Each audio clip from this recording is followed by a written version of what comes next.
Hey friends, it's Cassandra. Welcome to Sweet Embodiments. If you're new, welcome. If you're returning, welcome back, and thank you for stopping by. So I've been gone for a year, and I just wanted to give you a little update. I was sick with bronchitis last year and kind of just put off my videos for a little bit, but I am back. That is the most important thing right now, right? So we're gonna get started on this easy tutorial. Today I'm going to be showing you how I made Frozen 2's water horse using simple ingredients that everybody might have in their kitchen, most likely. So, and this is dedicated to my daughter Ansley. She wanted me to do something with the water horse from Frozen 2, as she loves it. So sit back and relax while I show you this easy tutorial.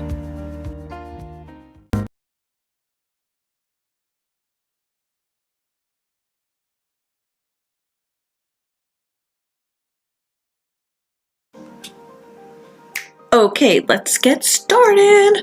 So we combine the sugar, corn syrup, and water into this saucepan, and we're going to heat it over medium-high heat.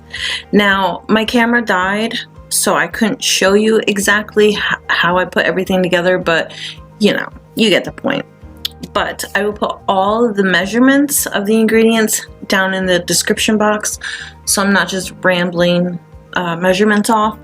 So I did this recipe probably maybe over 10 times, no lie, but I had this recorded and did the voiceover, but something happened to my files on my computer, so I had to redo it.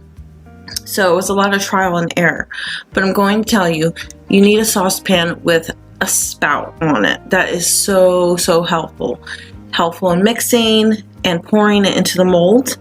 And right here you'll see that I'm inserting a candy thermometer, which is also important to have. If you don't have one, go out and buy one, because if you're really serious about making this, you'll need this, because it's crucial about having that candy hit that certain temperature just so it has that hard crack consistency.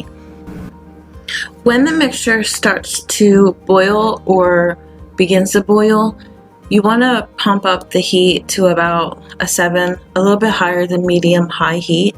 It won't stick to the bottom of the pan, nothing crazy like that. It's okay to have it boiling just like this. Consistency is key to this. So 5 to 10 minutes, about 10 minutes it took me to get that temperature, and that temperature you want to reach is 310 degrees on that thermometer. So I'm going to show you a very important step coming up.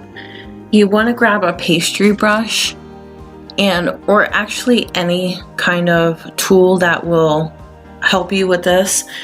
You definitely want to dip, oh sorry, that's my phone. You definitely want to dip that pastry brush or any kind of utensil into water, and you want to kind of clean the sides of the pan inside. See, as I'm getting rid of those bubbles, because as it bubbles like that, you don't want them to crystallize on the side of the pan. That will ruin the whole lollipop candy consistency. So doing this is going to minimize that, and you could do this throughout the boiling stage that it does. It's really simple. The water's not going to mess with anything, but I do it like maybe twice. So that is also something you can do in the meantime, waiting for that to get up to that temperature, because it is going to take about 10 minutes.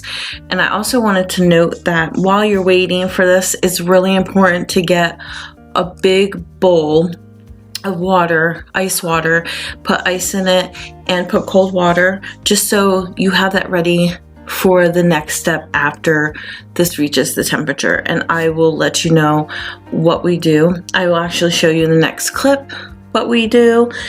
But basically, yeah, it's really simple. Just brush down the inside and just wait for that to hit that 310 mark. So as soon as that reaches 310, you want to transfer that quickly to your ice water. You kind of want to give it a little swirl. And here is where, I don't know what happened right here, but here is where you want to, before you pour it, you definitely want to put your food flavoring in. Could be peppermint. We did peppermint because it just fit with the Frozen 2 theme. And we also added color. Now coloring is very important. As you see, it's not too dark, and I didn't want it to be like a dark blue because the horse is kind of like a watery color, but the mixture is pretty clear, like you can see through it, and it's really cool because you can see the bubbles, so it fits perfectly with this water horse theme. It's beautiful when it's done. But when you swirl it around in that pan, it's okay to wait a couple seconds because you hit that 310 mark. It's still going to be candy consistency when it's done cooling, but it's okay to put in color and your food flavoring. And that you can get like at Walmart, Hobby Lobby, Michael's, place like that. Unless you have another mold, you can keep filling the next mold, but I wanted to show you what I decided to do. I just took a silicone mat and lined my baking tray with it, and I did kind of just circles on the silicone mat, and honestly, like, I loved how these turned out because they're so organic looking.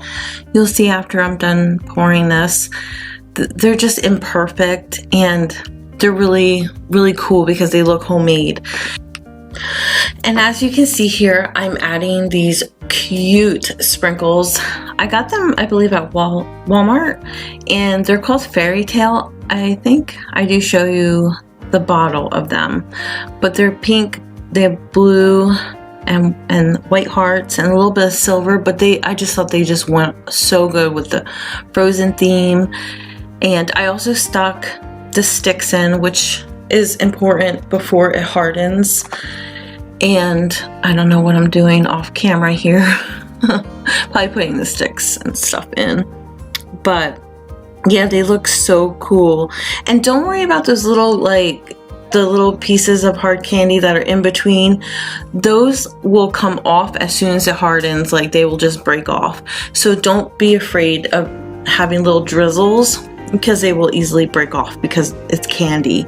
So they're so thin, they'll just go away. So here I'm checking on my other pops, and they look good.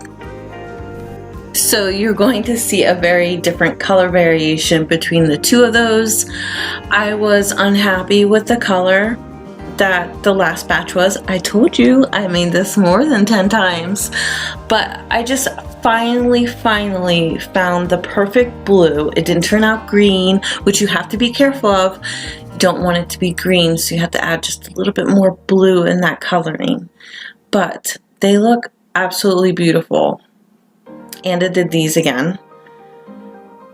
So it is kind of like a trial and error. You definitely want to start little. And you don't want to put too much of the color in, because then it just becomes too dark. But just start out little by little, and it's okay if you mess up. Just do it over again. You'll just be a perfectionist. But I am going to sell these. I'm going to do some for Christmas. So I'm going to have them on my Facebook page to sell. But I just think that they look so adorable. And in my next clip, I'll show you what they look like packaged up. But right here is after that they dried. And yeah, they look really cute.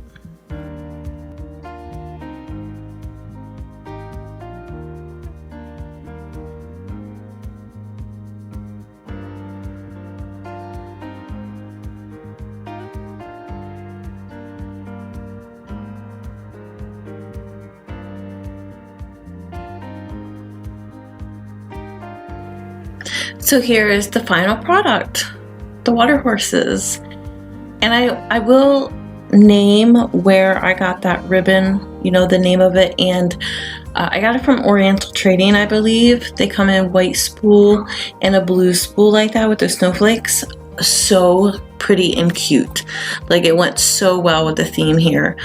And I'll link that below in the description box for you in case you're interested. And the bags you can get anywhere. I don't remember where I got them. I got them so long ago, but you can get them at Hobby Lobby in like their baking section, candy making section, Michael's, probably even Walmart, but just make sure that they're food grade But here I packaged up, I'm going to say organic, my organic looking lollipops too. And I just think they're so cute. Like they're imperfect and they're just, I don't know, they look homemade. And you know, I really can appreciate things that look homemade because you put your time and effort into it, and you know, people will appreciate that also. And I think that this would be perfect for a little girl's birthday party. Even Christmas, like I said, I'll be selling these on my Facebook page, on my Sweet Embodiments business page, just so everyone can enjoy them. I love making these, and I just think they turned out so cute. Again, if you're not subscribed, please subscribe to my channel, and I will see you guys in the next one. Thanks for stopping by, and thanks for watching. Bye!